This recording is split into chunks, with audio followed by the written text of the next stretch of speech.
Nous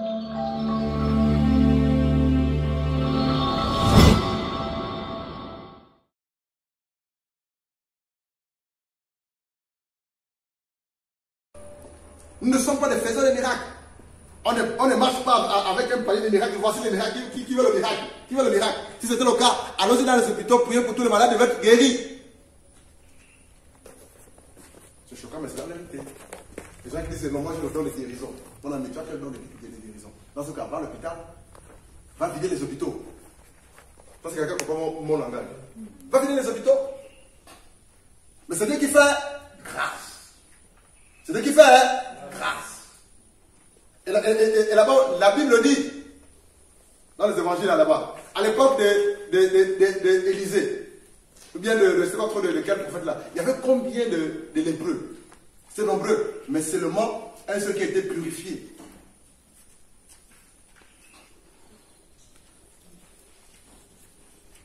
Donc c'est juste pour dire que vraiment, ne courons pas après les miracles, ou les guérisons, ou les délivrances. Prêchons l'évangile. Et si Dieu veut guérir, alléluia, gloire à Dieu. S'il veut délivrer, alléluia, gloire à Dieu. Mais prêchons l'évangile pour que les hommes soient sauvés. Mais comme Dieu est bon, Dieu est amour, il ne peut pas supporter que quelqu'un reste dans sa même situation de maladie ou de possession. Il va faire du bien. Mais la première chose, c'est le salut de l'âme. Même si le corps physique est malade, si tu meurs dans le Seigneur, tu auras un nouveau corps de gloire. C'est ça le dernier miracle corporel que Dieu fait dans nos vies. La transformation de nos corps en corps de gloire. La personne handicapée, Dieu coupé, tu as prié, Dieu n'a pas poussé. Si la personne a accepté Jésus, alléluia, gloire à Dieu. Enseigne la parole de Dieu pour qu'il se maintienne dans la foi. Et à la résurrection, quand il est mort, il aura un nouveau corps avec un pied qui n'est pas coupé. Un côté en parle, c'est 52. Donc c'est juste pour dire que, moi ça m'est arrivé, hein. J'ai prié plusieurs fois pour les personnes qui étaient malades. Et après les personnes sont mortes. Maman, il va être la dernière fois. On a un cas tout récent là.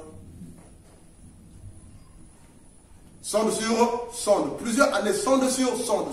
Quand on va pour la première fois avec moi, il dit, Seigneur, que veux-tu que quand on a foulé la première la possession de la personne, Dieu m'a dit à cette oreille-là, fais-le-moi accepter Blanchard. Fais-le-moi accepter Blanchard. Fais-le-moi accepter Blanchard. Fais-le-moi accepter Blanchard.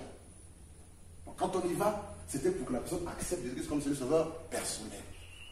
Quelques jours après, on a appris que la personne est décédée. Mais elle avait accepté Jésus. Elle s'était repentie de tous ses péchés devant sa femme.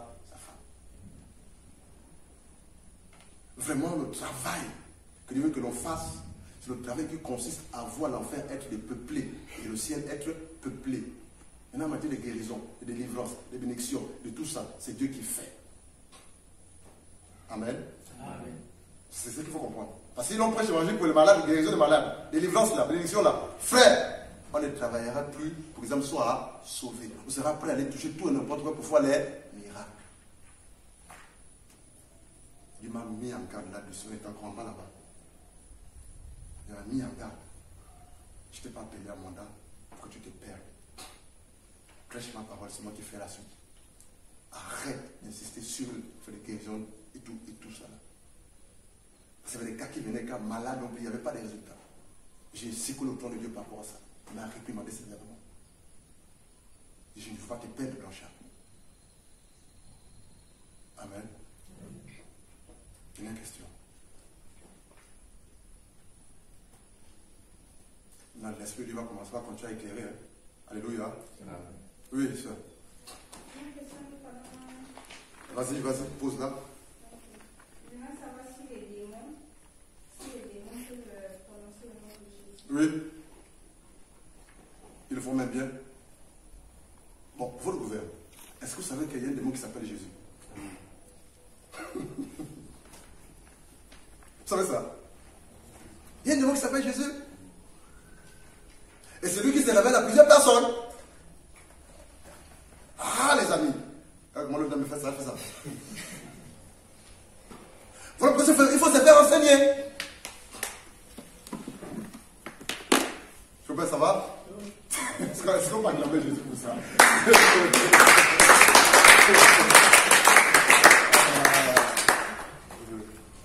Regardez, allons-y dans Galate. On va regarder ce passage-là. Galate chapitre 1.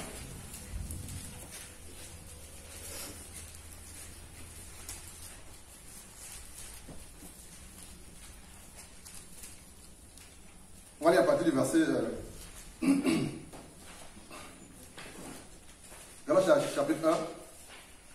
On va dire verset 6. S'il te plaît, il le riche. Lis fort, je ne sais pas quelle heure il fait. Le temps court, hein, le temps vraiment nous manque. Je ne sais pas si vous l'aurez. Galates 1, 6. On va courir. Je m'étonne que vous vous détourniez si promptement de celui qui vous a appelé par la grâce de Christ pour passer à un autre évangile. Non pas qu'il y ait un autre évangile, mais il y a des gens qui vous troublent et qui veulent renverser l'évangile de Christ. 8.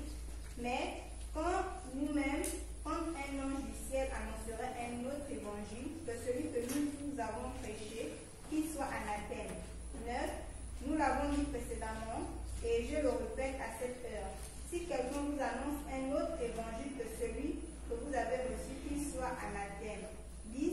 Et maintenant, est-ce la faveur des hommes que je désire ou celle de Dieu? Arrête-toi là. La Bible dit que, vraiment, non pas qu'il y ait un autre évangile, verset 7, mais il y a des gens qui vous troublent et qui veulent altérer l'évangile de Christ. Ces gens qui troublent et qui veulent altérer l'évangile de Christ ou diluer l'évangile, avec quelle source travaillent ou prêchent-ils? Ce qu'il faut proposer. La Bible dit au verset 8, mais si nous-mêmes émis pour qui? Paul et son équipe missionnaire. Alléluia. C'est Paul qui parle là. Il dit, mais si nous-mêmes, c'est le verset combien là? 8. Mais si nous-mêmes, si un ange du ciel annonce un évangile, un quoi? Un évangile s'écartant de celui que nous vous avons annoncé, qu'il soit anathème. Anathème veut dire maudit. Paul, au nom de son Dieu, dit que si une personne vient prêcher un autre évangile, qu'il soit maudit, qu'elle soit maudite. Si un ange vient prêcher un autre évangile, qu'il soit quoi? Maudit. Donc il y a des anges qui prêchent l'évangile. Oui! Les anges annonciateurs de bonnes nouvelles. Mais dire de telles choses, c'est grave. N'est-ce pas? Venant de l'apôtre Paul. Mais si Paul le dit, c'est qu'il avait une telle relation avec son Dieu. Donc, s'il y a un autre évangile, si des démons peuvent prêcher l'évangile, ou les anges peuvent prêcher un autre évangile, c'est qu'il peut avoir, où il y a un faux Jésus. La vous entendez pas les barres Jésus. Barre Jésus. C'est la raison pour laquelle la Bible nous demande d'éprouver les esprits. Il faut apprendre à éprouver les esprits qui se révèlent à vous.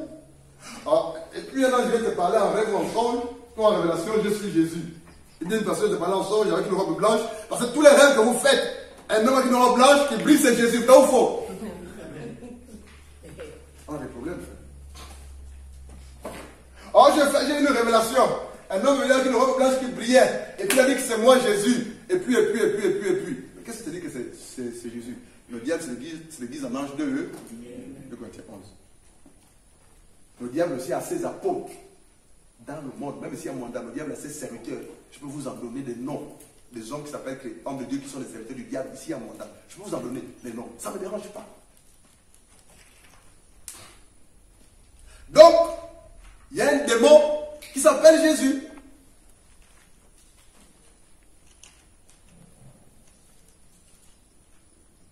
Maintenant, comment les distinguer?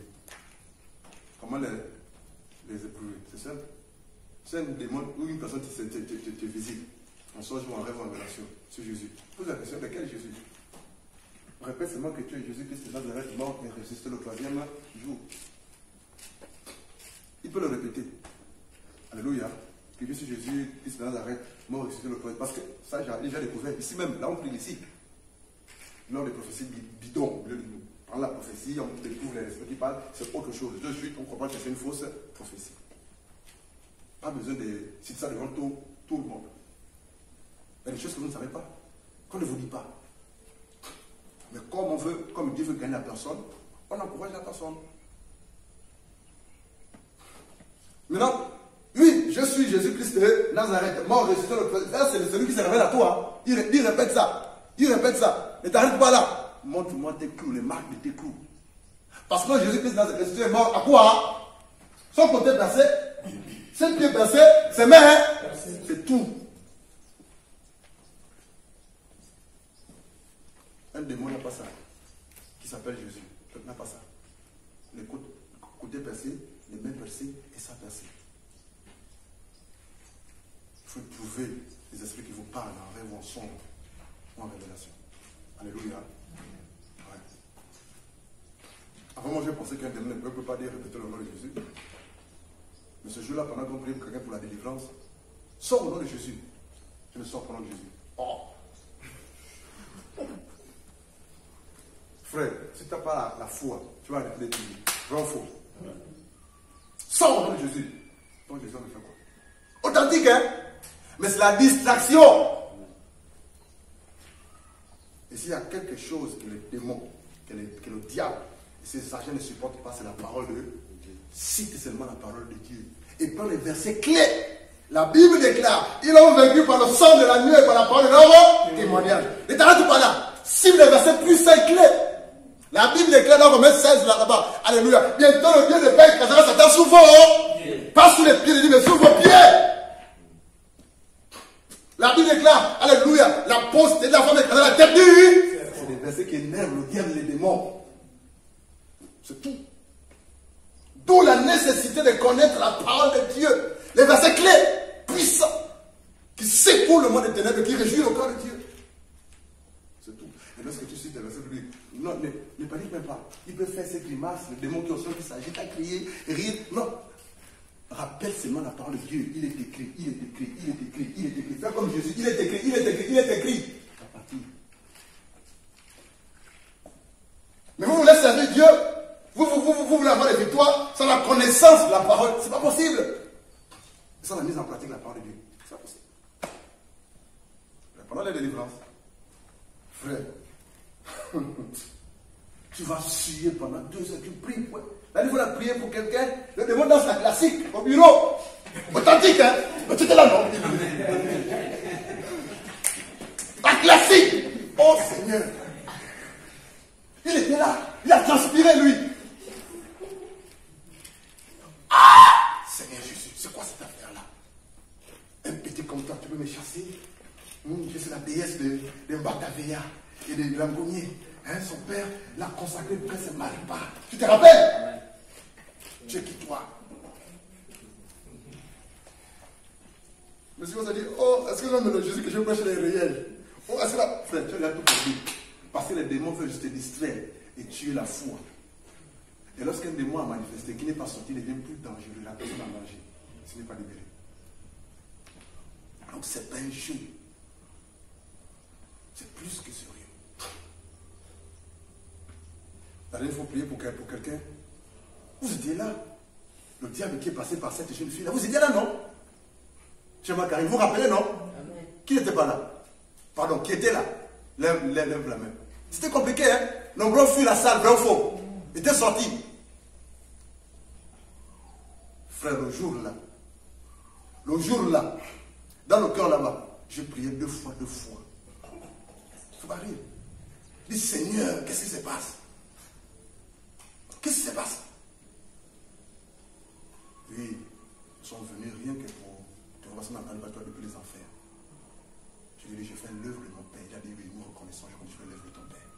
Je ne m'amuse pas avec le nom de mon Dieu et l'œuvre de Dieu, frère. Je ne m'amuse pas. Tu peux tout m'arracher. Ne touche pas ma foi. Ne touche pas ma relation avec Dieu, mon intimité avec Dieu.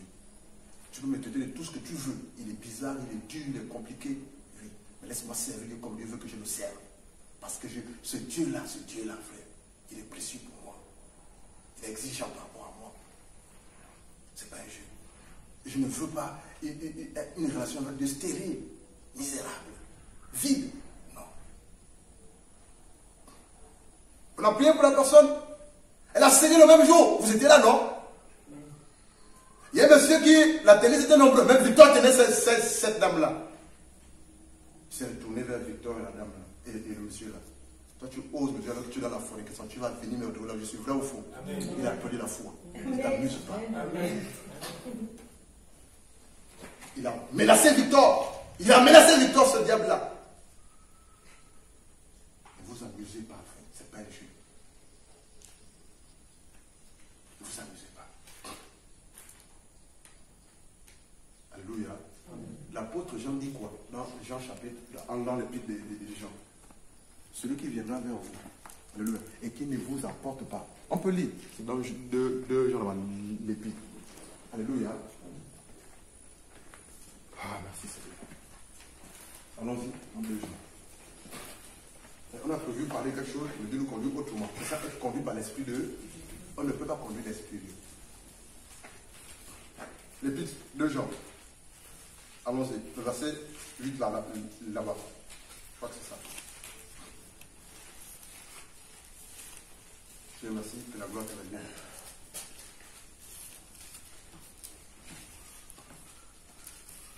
Allons-y. On va lire rapidement le verset 7. Non, on commence même à partir du verset 9, hein, le verset 9, le verset 10, s'il te plaît, vas-y, Eloï.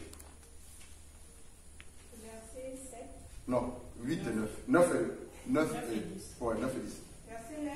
Quiconque va plus loin et ne demeure pas dans la doctrine de Christ n'a point de Dieu. Celui qui demeure dans cette doctrine a le Père et le Fils. 10. Si quelqu'un vient à vous, n'apporte pas cette doctrine, ne le recevez pas dans votre maison et ne lui dites pas salut. Alléluia. Jean, l'apôtre Jean est plus dur que l'apôtre Paul. Amen. Non, mais c'est la vérité. L'apôtre Jean dit, si quelqu'un vient à vous et n'apporte pas cette doctrine que Jésus-Christ est Dieu, il est mort et ressuscité, on a le pardon, le salut que par Jésus-Christ de Nazareth. Si quelqu'un vient vers vous et ne vous amène pas ce message-là, cet évangile-là, ne le recevez pas, ne lui dites même pas salut. Si vous le saluez, vous participez à ces péchés. Ce gars est dur, hein? Il est bien même plus dur que moi, comme je le dis souvent. Mon père vient me voir à la maison, et c'est un plananiste. Il me dit, il amène un message, je ne le reçois même pas. Et Capo Philippien vient chez moi, j'ai mon propre frère qui est là-bas, qui a pour défiler, Capo Philippe. Il ne vient plus jamais chez moi. Je vais appliquer la parole de Dieu. On va te dire, mais toi tu es bizarre. La Bible dit, respecte ton père et ta selon le Seigneur. Vous oubliez souvent la suite. Hein? Selon le Seigneur. Mais vous oubliez la suite. Hein? Honore ton père et ta mère selon le Seigneur. Si ton père te dit, alors déterrer les crânes, mais toi, chrétien, tu vas les déterrer. Si ton père te dit, deviens homosexuel, tu vas devenir homosexuel. Parce que ce qui te dit, n'est pas conforme à la parole de Dieu. Donc on respecte les parents, les aînés, même les prédicateurs, les pasteurs, les prophètes. Selon le, si ton pasteur, ton prophète, ton évangile, ton conducteur, comme je me dis, te demande de faire quelque chose qui est contraire à la parole, tu n'es pas tenu de respecter, tu ne pêches pas.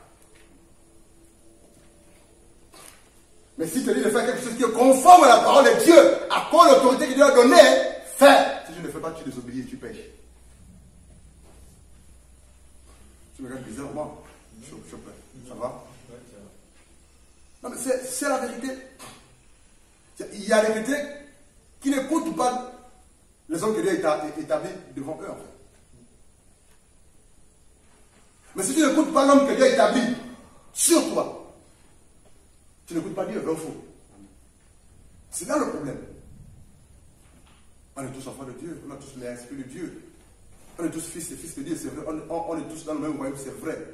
Mais Dieu est un Dieu d'ordre. Il a établi pleinement les apôtres ensuite pour le perfectionnement des saints. Dieu nous demande de respecter les autorités. On remet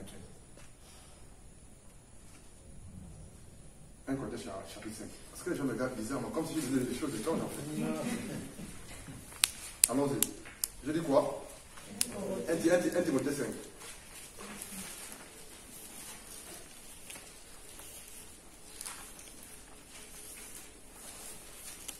Verset 17. Allons-y. Et 18. Juste verset 19. 1 Timothée chapitre 5, verset 17. À 19. À 19. Que les anciens qui dirigent bien soient jugés dignes d'un double honneur. Surtout ceux qui travaillent à la prédication et à l'enseignement. Verset 18. Car l'Écriture dit, tu n'amuseras point le bœuf quand il foule le grain, et l'ouvrier mérite son salaire. Verset 19. Ne reçois point d'accusation contre un ancien, si ce n'est sur la déposition de 2 ou de 3 témoins. Amen. 17. Que les anciens, dans ce contexte, les anciens, dont les questions, c'est les épiscopes. Les épiscopes, c'est des serviteurs de Dieu qui ont, par la grâce de Dieu, ou qui font partie, ou qui ont bénéficié de ce qu'on appelle le ministère de la parole. Et 5 ministères de la parole. C'est les anciens dont il est question ici. Les épiscopes. C'est-à-dire pasteurs, prophètes, évangélistes, docteurs. C'est eux dont il est question ici. Mais pas tous. C'est pas toutes ces personnes qui ont les titres là qu'il faut honorer en fait. Mais la Bible dit que les anciens qui font quoi? Qui dirigent? Qui dirigent? Ah! Donc il y en a qui dirigent mal. C'est là la différence. Mais comment ça va que tel dirige bien, tel dirige pas bien? Chopin. Réfléchis pas, c'est dedans, la suite du passage. N'est-ce pas? L'élément de réponse est là. Alléluia. Que les anciens qui dirigent bien soient jugés dignes d'un double honneur. Surtout ceux qui travaillent à la prédication et à l'enseignement. Ceux qui portent le fardeau. Les âmes. L'amour des âmes, la compassion des âmes. Ceux qui veulent voir les âmes grandir, être enseignés. Ceux qui enseignent la parole de Dieu. Ceux qui travaillent jour et nuit. Ceux qui encouragent, ceux qui exhortent, interpellent. Les anciens qui travaillent pour que les disciples, pour que les frères deviennent des disciples dans le Seigneur. Passe de l'étape de l'enfance à l'étape d'adulte et des disciples, en fait. C'est là toutes les questions là. Il y a les anciens qui dirigent bien, qui paient le prix, qui travaillent, qui s'investissent pour que les âmes du Seigneur, les brebis du Seigneur soient sauvées, bénéficient des grâces de Dieu. Pour que les âmes croissent, grandissent, entrent dans leur service, dans leur ministère, pour qu'ils soient éclairés. Pour que ces âmes, le travail qu'ils font pour que ces âmes de Dieu, les brebis du Seigneur, reçoivent les bénédictions spirituelles, bien spirituelles d'abord. Et même après physique. Parce que certaines bénédictions physiques ne dépendent que des bénédictions spirituelles ou des biens spirituels.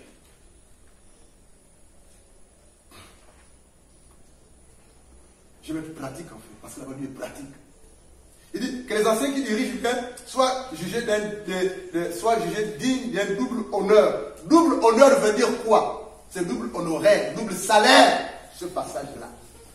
Voilà pourquoi dans certaines églises, certains pasteurs ou certaines églises ont imposé un salaire aux hommes de Dieu. Ils prennent ce passage comme référence, mais mal interprété. Double salaire. Quel est le premier salaire? Le respect. Alléluia. Le respect. L'amour envers le serviteur, ou le conducteur, ou l'homme de Dieu, ou celui qui vous nourrit spirituellement, qui vous conduit par la grâce de Dieu. C'est le premier salaire. L'amour de Dieu, le respect. Deuxième salaire, le monnaie. C'est ce que ça veut dire ce passage-là.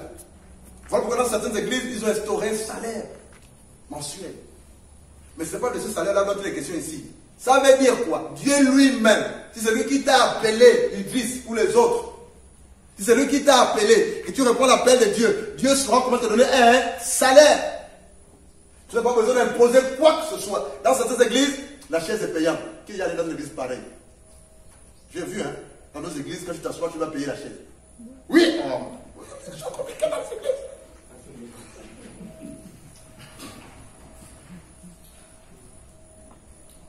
L'entretien avec le pasteur, j'ai suivi ça, m'a même amené à un endroit qu'on a payé 10 000 francs pour l'entretien.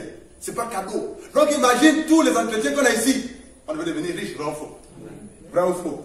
Chaque fois que tu me vois, 10 000, 20 000. Je te raconte des bêtises. Dès que tu te pousses à revenir.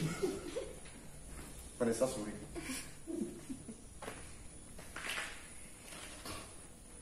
Or, le salaire dans toutes les questions, c'est Dieu lui-même. Tu sers Dieu en esprit, en vérité, dans l'amour, dans la simplicité. Il va toucher le cœur de quelqu'un. Bénis mon serviteur. Donne à mon serviteur.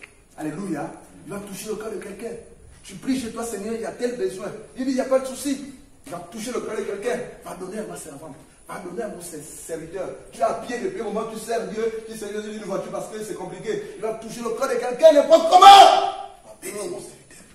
C'est ça le salaire que Dieu nous donne. Pas besoin d'imposer quoi que ce soit. Tu travailles et Dieu touche les cœurs et par le canal de Dieu, cette personne s'est fait même le bail pour te bénir. Mais actuellement, on veut devenir pasteur, prophète, évangéliste ou serviteur de Dieu parce qu'on veut seulement bénéficier des bénédictions de Dieu. Il y a quelqu'un qui m'a dit un jour au téléphone, les pasteurs de Libreville, tu vas bien rire, hein, je te préviens. C'est pas normal, Blanchard. Les brebis ont les véhicules, toi tu as pied. Tu vois que c'est bizarre. Il faut avoir un véhicule. Léo, tu as un problème? Pourquoi tu me regardes comme ça? Non, mais c'est la vérité. Il me l'a dit au téléphone. Un pasteur d'Alliance chrétienne de Libreville.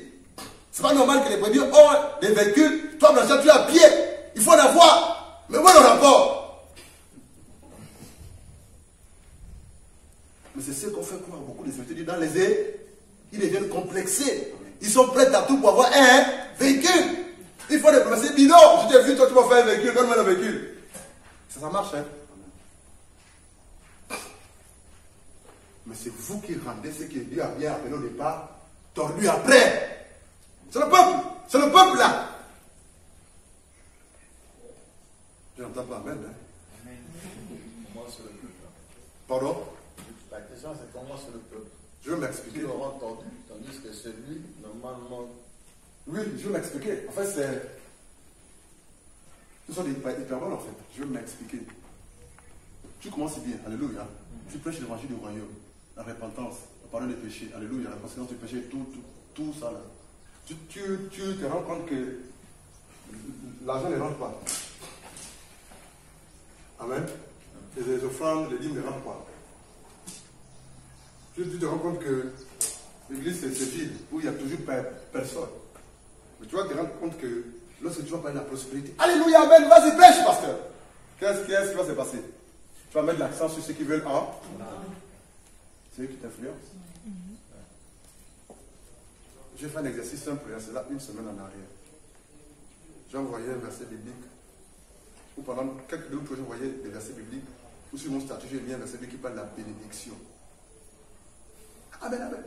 À l'instant où j'ai envoyé ça, j'ai reçu 16 messages à l'instant. Amen, amen, amen, amen, amen, amen, amen, amen, amen. Il y a des personnes à qui j'ai envoyé un message qui disaient que répands-toi, la colère de Dieu. Il n'y a pas amen, hein? Ne répondez jamais. Je dis, ah, Seigneur. Non, mais c'est la vérité. Vous voyez, mais c'est la vérité. Les hommes veulent entendre ce qu'ils veulent entendre. Et les hommes vous disent ce que vous voulez entendre. Parce qu'ils ont leurs charges, leurs besoins à résoudre. Ils vous disent des choses pour réjouir votre cœur. Juste pour que vous continuez à bénir l'homme de Dieu, l'œuvre de Dieu. Et en temps vous restez dans votre péché. C'est ça la vérité. Fabrice sourit en cachette. Non mais c'est ça la réalité. Je viens à peine envoyer le message. C'est un message de bénédiction. Mais authentique, hein. Un bon verset qui parle de la bénédiction de Dieu. À l'instant, j'ai reçu 16 messages.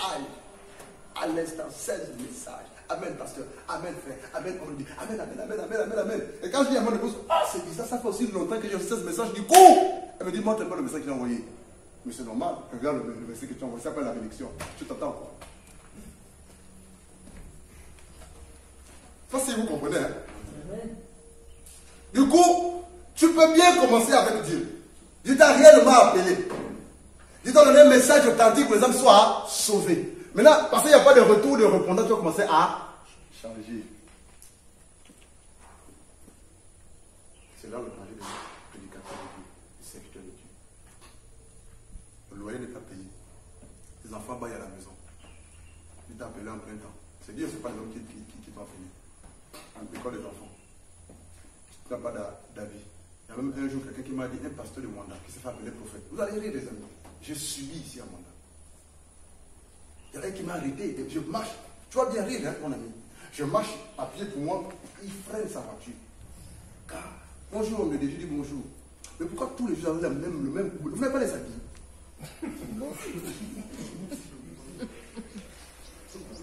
Tu ris, hein? J'ai peut-être une enfant Fabrice. Ce que vous appelez le prophète ici, hein, il a garé son véhicule. Bonjour. Il m'appelle homme de Dieu, hein. Mon cadet. Il dit bonjour, bonjour. Je dis bonjour. Moi je dis bonjour. Je dis bonjour. Par respect, parce qu'il a plus de 50 ans.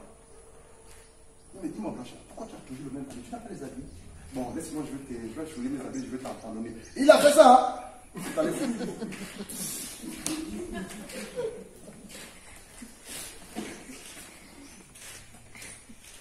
L'orgueil manque d'humilité et de sagesse. Maintenant, penses-tu que de tels comportements, quand il te donne, tu penses avec quel mon cœur? C'est de telles choses, si tu es serviteur de Dieu, tu vas commencer à être complexé. À vouloir faire comme eux, avoir ce qu'ils ont. Tu vas déjà dire l'évangile. Tu vas dire ce que les gens veulent entendre pour que toi tu sois béni, pour que tu aies les habits, tu aies les vêtements. Combien de fois, depuis 2016, j'ai fait pratiquement 1 an, 2 ans avec la même chaussure, amen ou pas amen. Moi, pour je suis noir et de la semelle était bien usée, vrai ou faux? Si tu étais depuis 2016, j'avais 2 pantalons que j'ai portés tous les jours.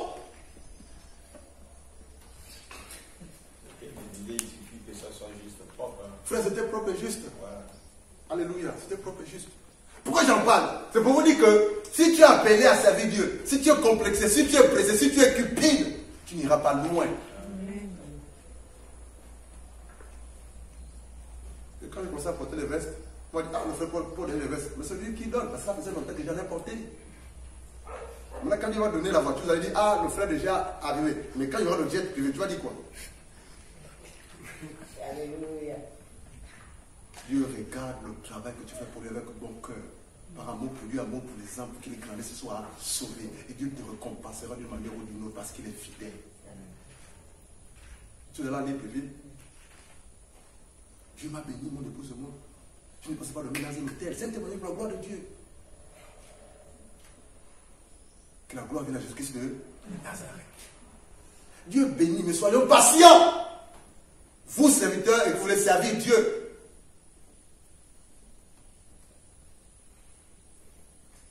On court trop vite. On ne veut pas souffrir. Il y a l'autre qui a dit au frère Patrick, mais je crois que votre pasteur a beaucoup de chaussures, hein, parce qu'il marche beaucoup. Ces semelles sont usées. Les gens parlent trop. Maintenant, si tu es complexé, qu'est-ce que tu vas faire?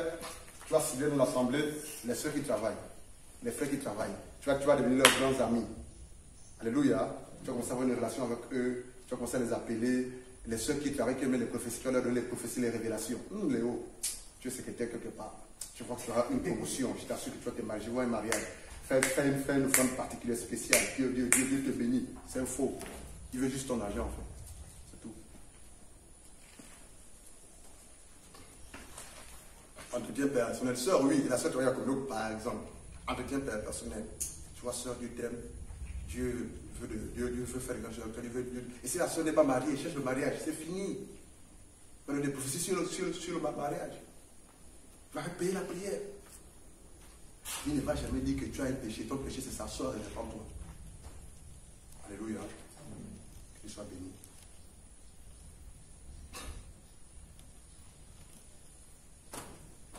Voilà pourquoi Jésus au départ que c'est le peuple qui fait en sorte, parfois, que les serviteurs qui ont bien commencé finissent mal.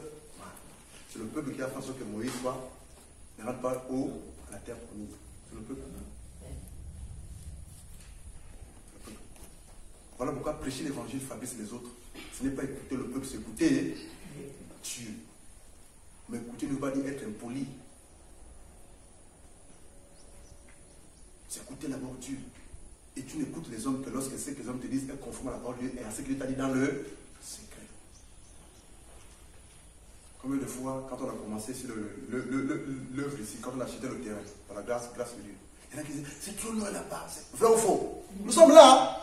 Là-bas, c'est trop loin, qui va venir, vrai ou faux? C'est trop loin là-bas, c'est loin de la route. Changer de terrain.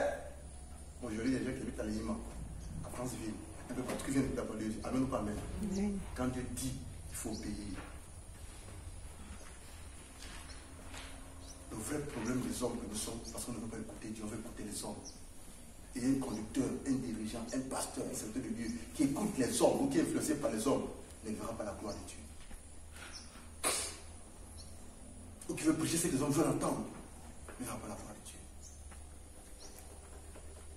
Alléluia. On termine pour aujourd'hui. Vous voyez que Dieu nous a conduit autrement, je ne sais pas si tu l'as remarqué. Hein?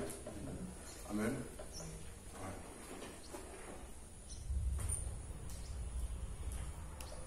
Question, on va les prier pour la fin. Il est 17h, non? Enfin, il est 17h. Question. Les 30. On va prendre 2-3 questions. Ensuite, on va prier. On peut mettre continue aujourd'hui sur. Le Seigneur a commencé avec, hein. Il nous a conduit autrement. Dieu soit béni.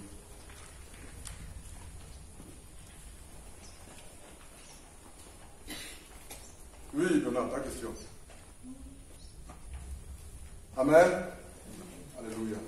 Je crois que ça va être là pour aujourd'hui.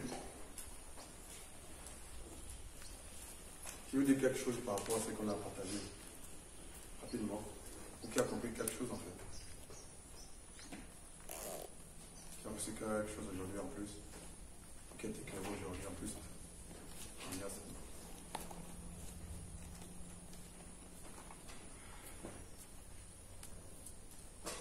Vous voyez, merci Seigneur. Si j'étais cupide, hein, si j'ai prêché l'évangile pour m'enrichir, et vous le savez, je vais m'enrichir depuis que je suis en mandat au fond. Si tu es honnête, je peux dire Amen. Si vous voulez profiter de l'œuvre de Dieu, je vais le faire depuis. Et je vous assure que c'est la vérité. Je vais juste donner un exemple simple. Depuis que je suis avec un mandat, je loue. Je ne travaille pas. Que je commence à servir Dieu publiquement. Un jour, je me rappelle avec ceux qui m'avaient vu là. Comme tu loues, vraiment, on va construire ici l'église en bas et ta maison au vrai au fond. Vrai au fond. Qu'est-ce que j'avais dit à ces soeurs à ce moment-là? Je lui ai simplement dit que parce qu'on a prié pour que Dieu donne le terrain pour bâtir le lieu de prière, on a dit pour bâtir le lieu de. On n'a pas dit Seigneur donne le terrain pour bâtir le lieu de prière et construire la maison du pasteur. Ça choquait plus d'un. Si je voulais profiter de l'œuvre là, frère, je le fais depuis. Et la façon dont vous me voyez travailler dans la classe de Dieu doit être un enseignement pour vous, une interpellation. Si après ça, quand tu vas travailler quelque part pour Dieu, tu commences à faire le contraire, alors que tu as reçu la bonne parole, le vrai évangile, discute avec ton Dieu. C'est soit ça le problème. On a enseigné, on a reçu la parole, simplement, gratuitement. Surtout les frères qui ont des appels. Quand ils vont aller quelque part pour travailler, ou lorsqu'on va les envoyer dans une église missionnaire qu'on a bâtie par la grâce de Dieu quelque part, ils vont aller faire le contraire de ce qu'ils ont reçu. Or, l'apôtre Paul disait à Timothée, c'est que tu as entendu, c'est que tu as reçu de moi. Paul le refait. Dieu bénit encore. Dieu lève encore. Dieu fait encore grâce. Servons Dieu par amour pour Dieu, que l'homme soit sauvé. Sacrifions-nous. C'est que parmi nous là, il y a des frères qui ont un appel, qui vont conduire, des sœurs également qui ont des appels. Et veillons.